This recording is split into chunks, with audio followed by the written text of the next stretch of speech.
ഇല്ല, ഞാനൊരു കാര്യം ചോദിക്കട്ടെ, നീ എന്താ ഉദ്ദേശിക്കുന്നത്? ഞാൻ എന്തേലും ചെയ്തു എന്നാണോ? നീ ഇങ്ങനെ ഓർത്ത് നോക്കോ, ഒന്ന് ആലോചിച്ച് നോക്കോ, എന്തായാലും കുഴപ്പമില്ല എന്നൊക്കെ പറയുന്ന കേൾക്കുമ്പോ എനിക്ക് തന്നെ എന്തോ പോലെ തോന്നുന്നു. എടാ, ഞാൻ കഴിച്ച സാധനത്തിനാ ഞാൻ കൊടുത്തത്. അതിനപ്പുറം എനിക്കൊന്നും അറിഞ്ഞൂടാ. ഞാൻ ഒന്നും അതിന് കലർത്തിയിട്ടൊന്നും ഇല്ല. എനിക്ക് അയാളെ കൊന്നിട്ട് എനിക്ക് എന്തോന്ന് കിട്ടാന്? സിനുജി, കഷായം ഗ്രീഷ്മയുടെ കേസിൽ, ഷാരോൺ വധക്കേസിലെ വിധി ഇന്നാണ്. ഗ്രീഷ്മയ്ക്ക് എന്ത് ആകും വിധി എന്നുള്ളത് ഇന്ന് കോടതി തീരുമാനിക്കുമായിരിക്കും, അല്ലെങ്കിൽ ആ വിധി ഇന്ന് കോടതി പറയുമായിരിക്കും എന്നുള്ള നിരീക്ഷണത്തിൽ തന്നെയാണ് നമ്മളെല്ലാവരും. എന്തായാലും ഷാരോണിന് നീതി കിട്ടാനുള്ള സാധ്യതയുണ്ടോ? ഷാരൂണിന് നീതി കിട്ടാനുള്ള സാധ്യതയുണ്ട്. കാരണം ഗ്രീഷ്മ പറഞ്ഞതെല്ലാം കളവാണെന്നും അവർ ചെയ്ത കുറ്റകൃത്യങ്ങളൊക്കെ കൃത്യമായി കോടതിക്ക് മുമ്പിൽ അവതരിപ്പിക്കാനും പ്രോസിക്യൂഷൻ സാധിച്ചിട്ടുണ്ട്. അതുകൊണ്ട് തന്നെ ഷാരൂൺ എന്ന് പറയുന്ന ആ യുവാവിനെ കൊലപ്പെടുത്തിയ കേസിൽ ഗ്രീഷ്മ, അമ്മ ഇവർക്കെല്ലാം തന്നെ കൃത്യമായ പങ്കുണ്ട്. കാരണം മറ്റൊരു യുവാവിനെ കല്യാണം കഴിക്കാൻ വേണ്ടി താനുമായിട്ടുള്ള പ്രേമബന്ധത്തിൽ നിന്ന് പിന്മാറണമെന്ന് ഗ്രീഷ്മ പലതവണ ഷാരോണിനോട് ആവശ്യപ്പെട്ടു. പക്ഷേ ഷാരോൺ അത് കേട്ടില്ല എന്ന് മാത്രമല്ല, ബലം പ്രയോഗിച്ച് അല്ലെ നിന്നെ ഞാൻ കിട്ടും, അല്ലെ നിന്നെ ഞാൻ കൊണ്ടുപോകും എന്നൊക്കെയുള്ള രീതിയിൽ പറഞ്ഞപ്പോൾ ഒഴിവാക്കാൻ വേണ്ടി സ്നേഹപൂർവ്വം കൊലപ്പെടുത്താൻ തീരുമാനിക്കുന്നു. എത്ര ബുദ്ധിപരമായ നീക്കമാണെന്ന് ആലോചിച്ച് നോക്കി. ആദ്യം ജ്യൂസ് വാങ്ങിച്ചിട്ട് അതിൽ വിഷം കലർത്തി കൊല്ലാനായിട്ട് ശ്രമിക്കുന്നു. അത് കഴിയാതെ വന്നപ്പോൾ തനിക്ക് വലിയ രോഗമുണ്ടെന്നും അതിന് കഷായം കുടിച്ചാൽ മാറുമെന്നൊക്കെ പറയുന്നു. എന്നിട്ട് വേണമെങ്കിൽ നീ കൂടെ കുടിച്ചോളൂ എന്നൊക്കെ പറയുന്നു. ഇതൊക്കെ പറയുമ്പോഴും ഈ ഗ്രീഷ്മയിൽ നിന്ന് ഷാരോൺ ഒരു ഡിസ്റ്റൻസ് കൃത്യമായി കീപ്പ് ചെയ്തിരുന്നു. പക്ഷേ ഒരാൾ കൊല്ലാൻ ശ്രമിക്കുമെന്നൊന്നും സ്വാഭാവികമായിട്ട് കാമുകൻ ചിന്തിക്കില്ലല്ലോ.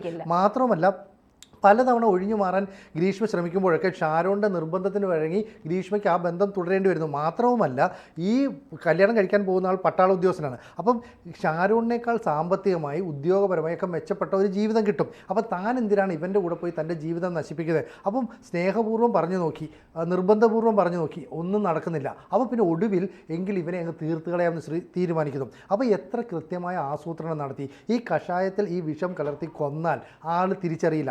മാത്രവുമല്ല, തെങ്ങിനോ മറ്റോ അടിക്കുന്ന വിഷം അല്ലെ കീടനാശിനിയാണ് ഇതിനകത്ത് കലർത്തുന്നത്. അപ്പോൾ അത് കലർത്തിയാൽ ഇന്ന പ്രശ്നങ്ങൾ ഉണ്ടാകുമെന്ന് കർഷകൻ കൂടിയായ അമ്മാവനറിയാം. അപ്പോൾ അമ്മാവൻ്റെ സഹായം, അമ്മയുടെ സഹായമൊക്കെ ഇക്കാര്യത്തിലുണ്ട്. അപ്പോൾ ആദ്യഘട്ടത്തിൽ ഇതൊന്നും മനസ്സിലാകാതെ ഒരു സ്വാഭാവിക മരണം എന്ന രീതിയിൽ പോലീസ് മുന്നോട്ട് പോവുകയായിരുന്നു. എന്തിന്? ആശുപത്രി കിടക്കയിൽ കിടന്നപ്പോൾ പോലും ഷാരോൺ ഗ്രീഷ്മയെ കുറ്റം പറഞ്ഞില്ല. അപ്പോഴൊക്കെ ഷാരോൺ പറയുന്നത് തനിക്ക് മറ്റെന്തോ കുഴപ്പം പറ്റിയതാണ്, അല്ലെ ഗ്രീഷ്മ തനിക്ക് ഈ വിഷം തന്നെന്നോ തനിക്ക് തന്നതിനകത്ത് വിഷമുണ്ടെന്നോ ഒന്നും പറയുന്നില്ല.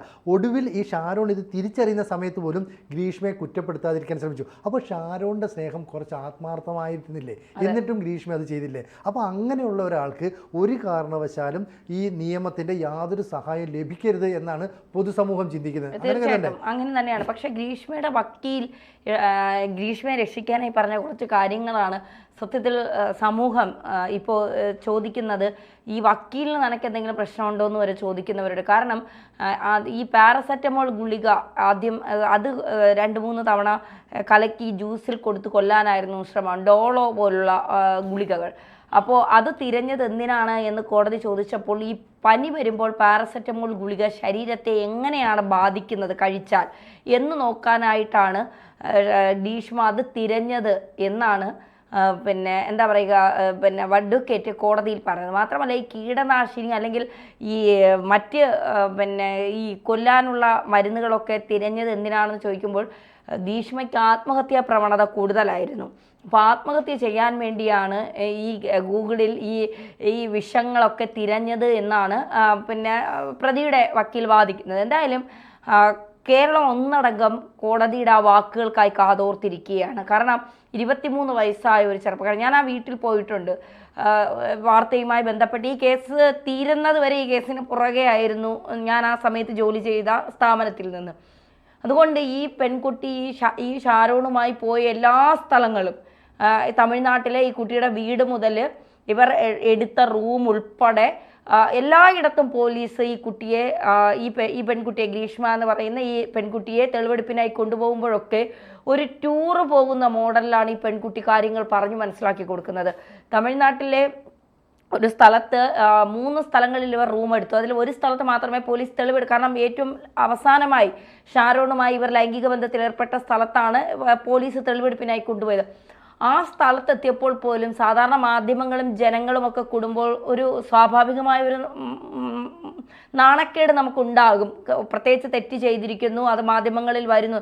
പക്ഷെ അതൊന്നുമില്ലാതെ വളരെ ഒരു പശ്ചാത്തലവും കുറ്റബോധവും ഇല്ലാതെ വളരെ നോർമലായി നിന്ന് അന്ന് നടന്ന കാര്യങ്ങൾ വിവരിക്കുന്ന ഒരു ഗ്രീഷ്മയെ നമുക്ക് കാണാൻ സാധിച്ചു. അതുപോലെ തന്നെയാണ് എല്ലായിടത്തും ഇവൾ പഠിച്ച കോളേജിലേക്ക് ഷാരോൺ എത്തുമ്പോൾ അവിടെ വച്ച് ആദ്യം കൊല്ലാൻ ശ്രമം നടത്തുന്നു. ഷാരോൺ കാണാൻ വരുമ്പോൾ അവിടുത്തെ ബാത്റൂമിൽ കയറി പിന്നെ മാംഗോ ജ്യൂസ് വാങ്ങിയിട്ട് അതിൻ്റെ അകത്ത് ഗുളിക കലർത്തി കൊടുക്കുന്നു. അന്ന് എന്തോ കാരണം കൊണ്ട് ഷാരോൺ കുടിക്കുന്നില്ല, കയ്പാണെന്ന് പറഞ്ഞ് തുപ്പിയിട്ട് പോകുന്നു. ആ കട, വാങ്ങിയ കട ഒക്കെ പോകുന്നുണ്ട്. അപ്പോഴും നമുക്ക് ആ മുഖത്ത് കാണാൻ കഴിയുന്നത് എന്നെ ഈസിയായി ഊരിയെടുക്കാൻ ഒരാൾ പിന്നിലുണ്ട്, അതുകൊണ്ട് എനിക്ക് ഇക്കാര്യത്തിൽ ഒരു ഭയവും വേണ്ട എന്നുള്ള രീതിയിൽ ഒരു കുറ്റബോധവും ഒരു പശ്ചാത്താപവും ഇല്ലാതെ ഒരു കൂസലുമില്ലാതെ ഈ പിന്നെ നമ്മുടെ പോലീസ് ഉദ്യോഗസ്ഥ പറഞ്ഞതുപോലെ റാങ്ക് ഹോൾഡറാണ്, വെരി ബ്രില്യൻ്റ് ആണ്, അവൾ മിടുക്കി കുട്ടിയാണെന്നൊക്കെ പറയുന്നത് പോലെ അതേ രീതിയിൽ തന്നെയായിരുന്നു ഈ പിന്നെ ഗ്രീഷ്മയുടെ ഈ തെളിവെടുപ്പ് നാടകങ്ങൾ. അതൊരു നാടകമെന്ന് തന്നെ നമുക്ക് പറയേണ്ടി വരും. പിന്നീട് പോലീസ് ഉദ്യോഗസ്ഥരുടെ ഭാഗത്തു നിന്ന് വളരെ സഹതാപപൂർവമായ ഒരു സമീപനമായിരുന്നു ഈ ഗ്രീഷ്മയ്ക്ക് ഉണ്ടായിരുന്നത്. അതായത് നമ്മൾ ഈ പി ദിവ്യയൊക്കെ മാധ്യമങ്ങളുടെ മുന്നിൽ നിന്ന് എത്രത്തോളം മറയ്ക്കാൻ സാധിക്കുമോ അതേ തരത്തിലാണ് അവളെ ഒരു കൊച്ചു കുട്ടിയെ ഈ സ്ഥലങ്ങൾ കാണിക്കാനൊക്കെ കൊണ്ട് നടക്കുന്നത് പോലെയായിരുന്നു. പോലീസിനെ കുറ്റപ്പെടുത്തുന്നതല്ല, പോലീസ് നോക്കുമ്പോൾ 23 വയസ്സ് മാത്രമേ പ്രായമുള്ളൂ, പഠിക്കാൻ മിടുക്കി, പിന്നെ ഡാൻസിലും പാട്ടിലും എല്ലാ തലത്തിലും മിടുക്കി, പഠിച്ച കോളേജിൻ്റെ മുന്നിൽ ഈ പെൺകുട്ടിയുടെ ഫോട്ടോ, റാങ്ക് വാങ്ങിച്ചതിൽ ഈ പെൺകുട്ടിയുടെ ഫോട്ടോ ഒട്ടിച്ചു വെച്ചിട്ടുണ്ട്. ഈ പെൺകുട്ടിയെ കൊണ്ട് തെളിവിന് പോകുമ്പോൾ ആ കോളേജിൻ്റെ ഫ്രണ്ടിൽ ഒട്ടിച്ചു വെച്ചിട്ടുണ്ട്. അപ്പോൾ എല്ലാത്തിലും മിടുക്കിയ ഒരു പെൺകുട്ടി ഒരു ഭാഗത്തു നിന്ന് ചിന്തിക്കുമ്പോൾ അവളുടെ ജീവിതം നല്ല രീതിയിൽ കൊണ്ടുപോകാനായി ഒരാളെ കൊലപ്പെടുത്തുന്നു, മറ്റു മാർഗങ്ങളില്ലാതെ വന്നപ്പോൾ ഒരാളെ കൊലപ്പെടുത്തി എന്നുള്ളതാണ്. എന്നെ ജീവിക്കാൻ അനുവദിച്ചില്ല, അപ്പോൾ എനിക്ക് മറ്റൊരു മാർഗവും ഇല്ലാതെ വന്നപ്പോൾ എനിക്ക് കൊലപ്പെടുത്തേണ്ടതായി വന്നു എന്ന് വേണമെങ്കിൽ വാദിച്ച് രക്ഷപ്പെടാം. ഇപ്പുറത്തെ ഭാഗത്ത് നമ്മൾ ചിന്തിക്കുമ്പോൾ 23 വയസ്സായ ഒരു പയ്യൻ, 2 ആൺമക്കളാണ്, വളരെ പ്രതീക്ഷയോടെ വളർത്തുന്നു. ഇളയ മകൻ ആയുർവേദ ഡോക്ടറാണ്. ഈവൻ റേഡിയോളജി പഠിച്ചതിന് ശേഷം പഠിച്ചിറങ്ങുന്നതിന് മുൻപേ അച്ഛൻ ഒരു ഹോസ്പിറ്റലിൽ ജോലിയൊക്കെ റെഡിയാക്കി വെച്ചിരുന്ന കുട്ടി. അപ്പോൾ പിന്നെ വളരെ പ്രതീക്ഷയോടെ ഒരു കുടുംബം വളർത്തിക്കൊണ്ടുവന്ന 2 ആൺമക്കൾ. അതിൽ ഒരാൾ വളരെ ചെറുപ്രായത്തിൽ ഒരു പെണ്ണ് കാരണം മരണപ്പെടും. അത് പ്രേമത്തിൻ്റെ പേരിൽ മരണപ്പെട്ടു എന്നൊക്കെ പറയുമ്പോൾ ഒരു അച്ഛനും അമ്മയ്ക്കും സഹിക്കാൻ കഴിയാത്ത കാര്യം തന്നെയാണ്. ഇപ്പോൾ പല കേസുകളിലും കോടതി എപ്പോഴും പറയുന്നത് ജനങ്ങളുടെ വികാരം കണക്കിലെടുക്കാൻ കോടതിക്ക് പറ്റില്ല, തെളിവുകളുടെയും മറ്റു അടിസ്ഥാനത്തിൽ മാത്രമേ കോടതിക്ക് വിധി പ്രഖ്യാപിക്കാൻ കഴിയൂ എന്നുള്ളത്. ഇവിടെ ഇനി എന്താകും? ആ അച്ഛനും അമ്മയുടെയും കൂടി വികാരങ്ങൾ ഉൾക്കൊണ്ടുകൊണ്ട് അവരുടെ കൂടി മാനസിക അവസ്ഥ മനസ്സിലാക്കിക്കൊണ്ട് കോടതി ഒരു വിധി പറയുമോ, അതോ ഗ്രീഷ്മ രക്ഷപ്പെടുമോ, എന്താണ് എന്ന് നമുക്ക് കണ്ടു തന്നെ അറിയാം. അല്ല, ഗ്രീഷ്മയുടെ ഈ അവസ്ഥ തന്നെ ഇപ്പോൾ തെളിവെടുപ്പിന് കൊണ്ടുപോകുമ്പോൾ വളരെ ഹാപ്പി ആയിട്ട് വളരെ കൂളായിട്ട് നിൽക്കുന്നു. അവർക്ക് മുഖം മറയ്ക്കാനോ അല്ലെങ്കിൽ ഷോൾ ഉപയോഗിച്ച് തലയൊന്നും മറയ്ക്കാനോ ഒന്നും താല്പര്യമില്ല. എന്താണ് ചെയ്തതെന്ന് അവർക്ക് വളരെ കൃത്യമായിട്ട് പറയുന്നുണ്ട്. ഞാൻ ഇന്ന സ്ഥലത്താണ് ലോഡ്ജിൽ പോയത്, ഞാൻ ഇന്ന സമയത്താണ് അവനുമായിട്ട് കറങ്ങാൻ പോയത്, ഞാൻ ഇന്നടത്തു നിന്നാണ് ബൈക്കിൽ പോയത്, ഇതെല്ലാം വളരെ കൃത്യമായിട്ട് പറയുന്നു. അന്ന് അവളൊരു ജോളി മൂഡിലായിരുന്നു എന്ന് പറഞ്ഞാൽ ഈ കേസിൽ നിന്ന് കൃത്യമായി നിന്നെ ഊരിയെടുക്കാൻ പറ്റും എന്ന് കൃത്യമായ ഒരു നിർദ്ദേശം അല്ലെങ്കിൽ ഒരു ഉറപ്പ് അവൾക്ക് ലഭിച്ചിരുന്നു. ഇതിന് മറ്റൊരു കാരണം എന്ന് പറയുന്നത് ഇവർ തമിഴ്നാട് ബോർഡറിലാണ് കഴിയുന്നത്. അതായത് കേസിൻ്റെ കുറച്ച് ഭാഗം നടക്കുന്നത് തമിഴ്നാട്ടിലാണ്, കുറച്ച് ഭാഗം നടക്കുന്നത് കേരളത്തിലാണ്. എന്നതുകൊണ്ട് തന്നെ ഈ കേസ് തമിഴ്നാട്ടിലെ കോടതിയിൽ നടത്തണമെന്ന് ഗ്രീഷ്മയുടെ അഭിഭാഷകർ ശക്തിയുക്തം വാദിച്ചിരുന്നു. കേരളം പറഞ്ഞു പറ്റില്ല, പോലീസിൻ്റെ നിലപാട്, സർക്കാരിൻ്റെ നിലപാട് കേരളത്തിൽ തന്നെ ഈ കേസ് നടത്തണമെന്നാണ്. പക്ഷേ തമിഴ്നാട്ടിൽ കേസ് നടത്താൻ കഴിയുന്ന സംഭവം ഉണ്ടായതും തുടർ നടപടികളൊക്കെ നടന്നതും അവിടെ വെച്ചാണെന്ന് പറഞ്ഞ് കേസ് അങ്ങോട്ടേക്ക് മാറ്റാനുള്ള എല്ലാ പ്രശ്നവും ചെലുത്തിയിരുന്നു. ഒടുവിൽ നിയമപരമായ കാര്യങ്ങൾ പരസ്പരം ചർച്ച ചെയ്താണ് കേസ് കേരളത്തിൽ തന്നെ വന്നത്. അപ്പോൾ കേരളത്തിലേക്ക് വന്നതിന് ശേഷം മാത്രമാണ് ഈ ഗ്രീഷ്മ കുറച്ചെങ്കിലും ഒന്ന് ഭയപ്പെട്ടത്, അല്ലെങ്കിൽ ആ ആത്മവിശ്വാസം തകർന്നത്.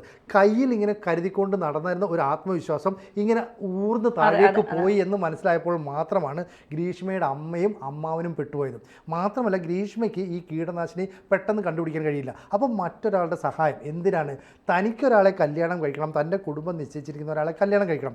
ആ കല്യാണത്തിന് പ്രതിബന്ധമായി നിൽക്കുന്നത് പഴയ കാമുകനാണ്. സ്വാഭാവികമായും മകളുടെ ഭാവിക്ക് വേണ്ടി അമ്മയും അമ്മാവനും എന്ത് വേണമെങ്കിലും മകൾക്ക് വേണ്ടി ചെയ്തു കൊടുക്കും. അപ്പോൾ അവർ നേരിട്ടൊരു കൊലപാതകത്തിൽ ഏർപ്പെടാതെ അവർ നൽകിയ ഉപദേശം അനുസരിച്ചാണ് ഗ്രീഷ്മ കഷായത്തിൽ ഇത് കലർത്തുന്നത്. കാരണം ആയുർവേദ മരുന്നിൽ കുറച്ച് വിഷാംശമുള്ള സാധനങ്ങളൊക്കെ ഉപയോഗിച്ച് മരുന്നുകളൊക്കെ ഉണ്ടാക്കാം, അതിൻ്റെ കുറച്ച് ഭാഗങ്ങൾ ഉപയോഗപ്പെടുത്തി. അപ്പോൾ ഒരു കാരണവശാലും കണ്ടുപിടിക്കാൻ കഴിയില്ല എന്ന് ഒരു പക്ഷേ ഗ്രീഷ്മയ്ക്ക് എവിടെയെങ്കിലും ഒരു ഉപദേശം കിട്ടിയിരിക്കാം. മാത്രമല്ല ഗ്രീഷ്മ വളരെ മിടുക്കിയാണ്, ബ്രില്യൻ്റായ കുട്ടിയാണ്. അവൾക്ക് ഗൂഗിളിലൊക്കെ സെർച്ച് ചെയ്ത് ഈ കാര്യങ്ങൾ കണ്ടെത്താനും പറ്റും. അങ്ങനെയുള്ളൊരു ശ്രമമാണ്. ഇപ്പോൾ ഫ്രൂട്ടി പോലെയുള്ള ഒരു മധുരപാനീയത്തിൽ കലർത്തി കൊടുത്തപ്പോൾ അത് പൊളിഞ്ഞു പോയെങ്കിൽ ആ ഉദ്യമം അവിടെ അവസാനിപ്പിക്കുകയല്ല, പിന്നെയും താനുമായിട്ട് ഒരു ശാരീരികമായ അടുപ്പം പുലർത്താം എന്ന് പറഞ്ഞ് അവനെ പ്രലോഭിപ്പിച്ച് വരുത്തുന്നു. എന്നിട്ട് ബാത്റൂമിലേക്ക് പോയ സമയത്ത് കഷായം കൊടുത്തു എന്നാണ് പറയുന്നത്. എന്തോ അതിൻ്റെ വാസ്തവം പുറത്തു വരട്ടെ. പക്ഷേ ഒരു കാര്യം നമ്മൾ മനസ്സിലാക്കണം, ഗ്രീഷ്മയെ പൂർണ്ണമായി ഇഷ്ടപ്പെടുകയും മനസ്സുകൊണ്ട് ഉൾക്കൊള്ളുകയും ചെയ്ത ഒരു വ്യക്തി ആയതുകൊണ്ടാണ് വെന്റിലേറ്ററിൽ കിടക്കുന്ന സമയത്ത് പോലും പോലീസ് മൊഴിയെടുക്കാൻ ചെല്ലുമ്പോൾ പറയുന്ന ഗ്രീഷ്മ കുറ്റക്കാരിയല്ല, ഗ്രീഷ്മ കാരണമല്ല താൻ ഈ ഭാഗത്തേക്ക് വരുന്നത്. പക്ഷെ അതൊരു പക്ഷേ ഗ്രീഷ്മയ്ക്ക് ഗുണകരമായ മരണമൊഴിയിൽ ഗ്രീഷ്മയുടെ പേര് പറഞ്ഞിട്ടില്ല എന്നുള്ളത് വലിയൊരു ഇതായി ചിലപ്പോൾ പരിഗണനയിൽ വരാൻ സാധ്യതയുണ്ട് എന്നുള്ളതാണ്. പക്ഷേ നിയമത്തിന്റെ എല്ലാ പരിരക്ഷയും ഗ്രീഷ്മയ്ക്ക് അനുകൂലമാണ് നമുക്ക് പറയാൻ പറ്റില്ല. കാരണം ഈ പറയുന്ന പോലീസുമായി തെളിവെടുപ്പ് നടക്കുന്ന സമയത്ത് ഗ്രീഷ്മയുടെ ആറ്റിറ്റ്യൂഡ് എന്താണെന്ന് കോടതിയുടെ മുമ്പിലുണ്ട്. അത് മാത്രവുമല്ല, ഒരു യുവാവിനെ കൊലപ്പെടുത്തിയിട്ട് മറ്റൊരാളെ കല്യാണം കഴിക്കാൻ ശ്രമിച്ചു. ഇതൊരു സ്വാർത്ഥതയാണ് അല്ലേ? ഒരു മനുഷ്യനെ, ഒരു വീടിൻ്റെ പ്രതീക്ഷയായ ഒരു യുവാവിനെ കൊലപ്പെടുത്തിയിട്ട് വേണം ഒരു പെൺകുട്ടി സ്വന്തം ജീവിതം കരുപ്പിടിപ്പിക്കാൻ. അതിനോട് കോടതി യോജിക്കുമെന്ന് അറിയില്ല. പിന്നെ ഈ നിയമത്തിൻ്റെ നൂലാമാലകൾ, മറ്റേ കുടുംബത്തിൻ്റെ കഷ്ടതകളും വിഷമങ്ങളും ഒക്കെ മനസ്സിലാക്കി നിയമം അതിൻ്റെ വഴിക്ക് നീങ്ങും. എന്തായാലും നമുക്ക് മനസ്സിലാകുന്ന കാര്യം, ഗ്രീഷ്മ കുറ്റക്കാരിയാണെന്ന് കോടതിക്ക് മുന്നിൽ ഏതാണ്ട് പ്രൂവ് ചെയ്ത് കഴിഞ്ഞു. ഇനി അന്തിമമായി വിധി പ്രഖ്യാപിക്കേണ്ടത് നീതിപീഠമാണ്. അപ്പോൾ നീതിപീഠം ആ വിധി പ്രഖ്യാപിക്കുമായിരിക്കും. ഇന്ന് ഇവർ കുറ്റക്കാരിയാണെന്നെങ്കിലും പ്രഖ്യാപിക്കുമെന്നാണ് നമ്മൾ പ്രതീക്ഷിക്കുന്നത്. തീർച്ചയായിട്ടും അത്തരം ഒരു നിലപാടുമായി പോയാൽ ഇനി അമ്മയ്ക്കും അമ്മാവനും നേരെ കൂടി ഈ കേസ് നീങ്ങുമോ, അവരും പ്രതികളായി മാറുമോ എന്നുള്ളതാണ് കാത്തിരിക്കേണ്ടത്. എന്തായാലും മണിക്കൂറുകൾ കൂടി കഴിയുമ്പോൾ ഇത് സംബന്ധിച്ചുള്ള കൃത്യമായ ഒരു സൂചന ലഭിക്കുമെന്ന് നമുക്ക് കരുതാം.